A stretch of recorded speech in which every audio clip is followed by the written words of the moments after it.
بسم الله الرحمن الرحيم. اهلا بكل المتابعين الكرام. النهارده هنعمل مع بعض الفراخ المشويه. هنعملها مشويه في الفرن وهنعملها مشويه على الفحم بتتبيله جديده وبسيطه، طعمها مختلف حلو جدا. يلا بينا نشوف كل التكات والحركات، تابعوني لاخر الفيديو.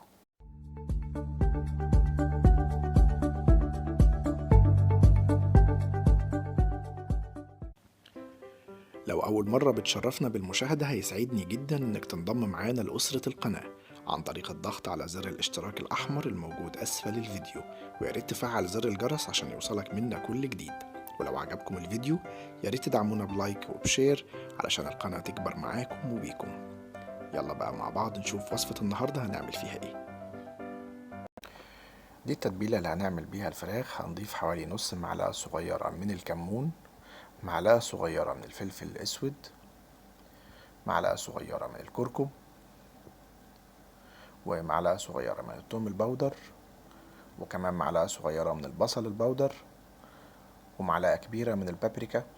طبعا التوابل دي لدجاجة واحدة، احنا هنضاعف بقى الكمية لو اكتر. ومعلقة صغيرة من السكر، وبعد كده رشة من الملح، سكر عشان يكرمل الشكل ويديني اللون اللي بيلمع والقرمشة. وبعد كده بنضيف حوالي من معلقتين لثلاث معالق كبار من الزيت، ومعلقة كبيرة من الخل. والخل هنا مهم وضروري عشان الأنسجة بتاعة اللحم تدوب معايا وتبقى طرية. وبعد كده بنبتدي نقلب كل التتبيله دي كويس. هضيف عليها حوالي معلقه صغيره او يعني اقل من معلقه كبيره من الميه، انا عايز القوام بتاع التتبيله يكون تقيل. انا ضفت هنا كمان رشه من الروزماري، ده اختياري، الاختياري اللي عاوز يضيفه بيضيفه، مش موجود عندك مفيش مشكله. زي ما احنا شايفين هبتدي اقلب ازاي الاول كويس. ودايما اي تتبيله نعملها يا جماعه نقلبها بره قبل ما نضيفها على الحاجه عشان نضمن ذوبان كل المكونات في بعض. دي بتديني افضل نتيجة وافضل طعم. بعد كده بضيف معلقة كبيرة من المستردة، والمستردة هنا بتفرق كتير جدا في الطعم، خصوصا في تتبيلات الدجاج بتبقى روعة. واللي مش موجود عنده برضو اختياري، ولكن هي فعلا بتفرق كتير. هنا بعد كده هضيف حوالي معلقة كبيرة من الطماطم المبشورة، مش الطماطم المعصورة، عشان انا عاوز الخليط زي ما احنا قلنا عاوزه تقيل وكثيف، وهقول لكم ليه دلوقتي. هقلب بقى كل ده مع بعض، هقلبه كويس جدا.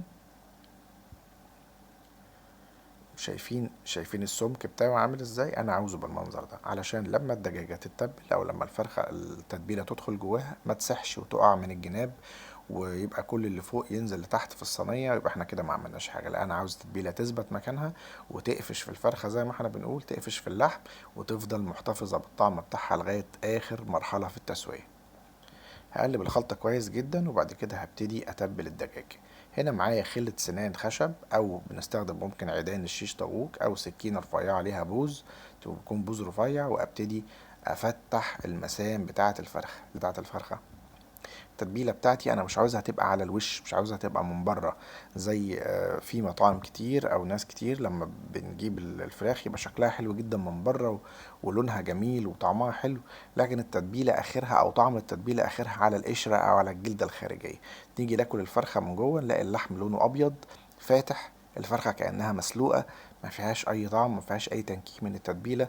كل ده بيخلي الموضوع طبعا بيبقى اقل بكتير جدا من اللي احنا عاوزينه او من المطلوب. فاحنا هنا بنفتحها كويس جدا علشان المسام دي كلها تمتص زي السفنجة كده، بنحولها زي السفنجة تمتص التتبيلة جواها ويبقى الطعم جوه اللحم نفسه، بحيث احنا لما ناكل بقى حتة اللحم التتبيلة واصلة لغاية كل حتة جوه. مش محتاجين بقى ان احنا ايه نضيف على كل قطعة لحم بناكلها حتة من التتبيلة بقى عشان نحس بطعمها. لا، هي كده الفرخة كلها تبقى متبلة. دلوقتي انا هضيف التتبيل بتاعي على، انا هنا عامل دجاجتين دول هدخلهم الفرن، وابتدي اوزع التتبيله كويس. التتبيله زي ما احنا قلنا من بره ومن جوه. من بره هي يا دوب هتديني الشكل ومش هتأثر كتير في الطعم، لكن الطعم الأصلي أو الطعم اللي هيبان بقى في اللحم هو اللي من تحت الجلد.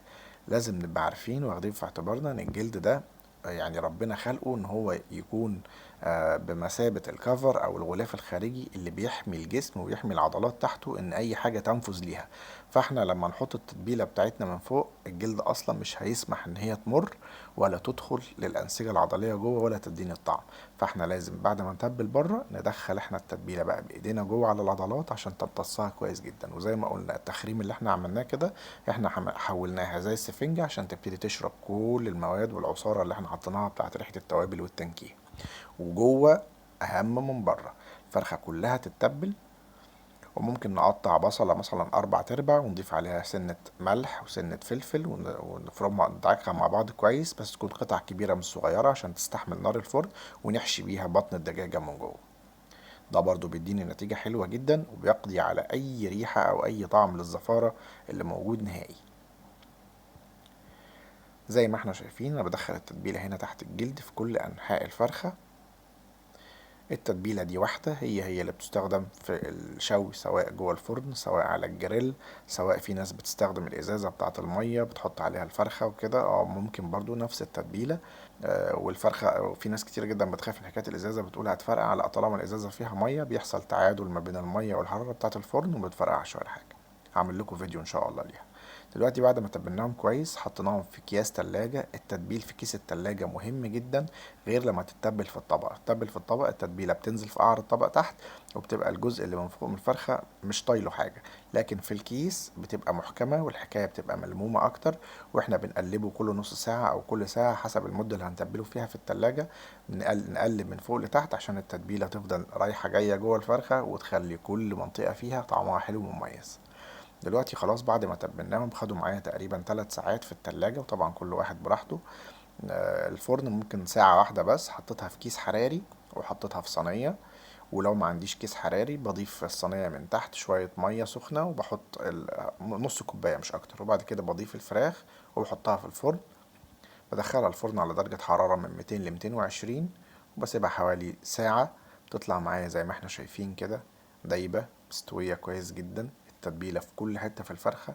اللحم بتاعها يعني يدوب انت تلمسه كده يتفتت من بعضه من دوبانها. طعمها والريحة ما اقولكوش يا جماعة تحفة جدا. على فكرة هنا لا احتاجت ان هي تدخل تحت شواية ولا اي حاجة. هي التتبيلة نفسها مع معلقة السكر اللي احنا حطيناها هي اللي ادتنا الكرملة وادتنا اللون الحلو ده مع الطماطم.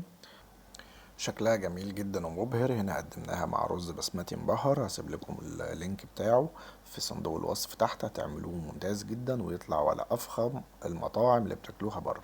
الفراخ زي ما احنا شايفين دايبة ومستوية وطعمها يا جماعة لازم تجربوه عشان تقولوا لي رأيكم. وهنا عملت معاها صوص الدجوس، وهبقى انزله لكم في فيديو تاني لوحده اللي هو صوص الطماطم. بيبقى طعمه برضو تحفة جدا مع الأكلة دي.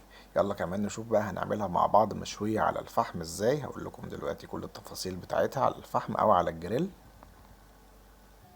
علشان نشويها على الفحم او على الجريل هنعمل زي ما احنا شايفين في الصورة كده. هنشيل سلسلة الظهر او العمود الفقري بتاع الفرخة ونفتحها بالطريقة اللي احنا شايفينها في الصورة كده علشان تبقى مفرودة معايا والحرارة تتوزع على كل المناطق في نفس اللحظة وهي بتستوي. هنتبلها بنفس التتبيلة وبرضه هنفتحها ونعمل فيها ثقوب بعصاية الشيش أو بسكينة رفيعة ليها بوز علشان التتبيلة تدخل جوه كل أنسجة اللحمة بتاعة الفرخة والطعم يبقى متغلغل لغاية آخر حتة جوه. طبعا عشان تتشوي لازم تتساب شوية في التتبيلة علشان الخل والمواد اللي احنا حاطينها في التتبيلة تخلي اللحم أنسجته تدوب. فمش هينفع ان احنا نشويها أقل ما تتبل على الأقل لمدة ساعتين. وطبعا كل ما تقعد أكتر كل ما تكون طعمها أفضل ويكون اللحم بتاعها دايب أكتر ومش هتاخد معايا وقت طويل في السوى. هنحطها في الشواية بتاعتنا ونكون مجهزين الفحم بتاعنا سخن وجاهز. المسافة ما بين قطعة الفراخ أو أي لحم بنشويه على الشواية بيكون مش ما تقلش عن 12 سنتي ل 15 سنتي، عشان النار لما بتكون قريبة من مصدر اللحم بتخلي الوش الخارجي أو طبقة الجلد الخارجية تتقرمش وتحمش وتدينا منظر إن هي الحاجة استوت وهي بتبقى من جوه لسه ما استوتش. عشان كده في ناس كتير جدا بتشتكي إن أي حاجة بتشويها في البيت بتشد معاها عشان السبب اللي احنا قلناه ده. دلوقتي خلاص هي كده قربت تستوي، بتاخد حوالي تلت ساعة لنص ساعة. زي ما احنا شايفين الجلد بقى اتقرمش وتحمش من التتبيلة. هنقدمها بقى وتدوق الطعم. بس زي ما قلنا التتبيلة لازم تدخل تحت الجلد ولازم نفتح الفرخة كلها علشان تدخل جوه مسام اللحم وما يبقاش الشكل الخارجي بس والطعم الخارجي من بره ومن جوه مفيش طعم. هتعملوها ان شاء الله في البيت احسن من احسن حاتي. يلا بقى جربوها وقولوا لي رأيكم ان شاء الله. لما تعملوها هتبقى دايبة جدا وحلوة، وبإذن الله هتعجبكم وتعجب كل افراد الأسرة. الى اللقاء في فيديو جديد على قناتكم، قناة مشحتة كيتشن. تابعوني دايما، كل التكات والحركات على قناتنا. مع الف مليون سلامة.